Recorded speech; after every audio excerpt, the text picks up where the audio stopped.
কবি সুকান্ত আচার্যের লেখা কবিতা পতাকার 5 রং।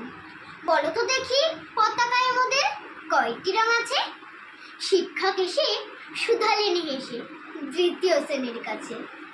একসাথে মিলে সব ছেলে বলে চিৎকার করে জোরে, 3টি বর্ণ রয়েছে রাঙানো জাতীয় পতাকা জুড়ে।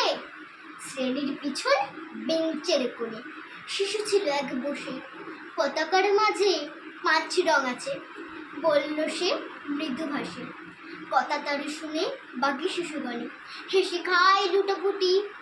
শিক্ষক রেগে বলেন হেঁকে, বোঝাও কি করে 5টি?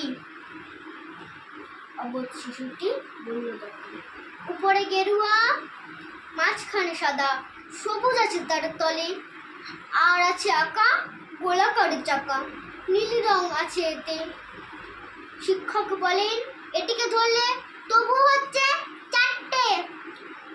অবোধ শিশুটি বলল তখন, রং আছে আর এক, লাল লাল ঝোপ দাগ দেখা যায় ওই পতাকার মাঝে। বাবাকে যখন আনলে ওরা, কফিনের ঢাকা খুলে জড়ানো রয়েছে দেহখানা তার পতাকা আর ফুলে।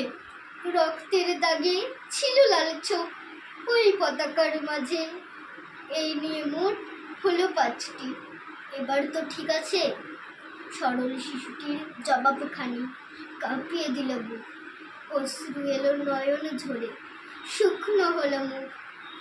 আজও যারা দেশের জন্য করছে বলিদান, স্বাধীনতার শহীদ সম তাদের অমর প্রাণ। হয়েছে স্বাধীন, পেরিয়ে গেছে 70টি বছর, দেশ বাঁচাতে যাচ্ছে যে প্রাণ। রাখছি কি তার খবর? রাখছি কি তার খবর? রাখছি কি তার খবর? জয় হিন্দ, বন্দে মাতরম। জয় হিন্দ, বন্দে মাতরম। জয় হিন্দ। নমস্কার।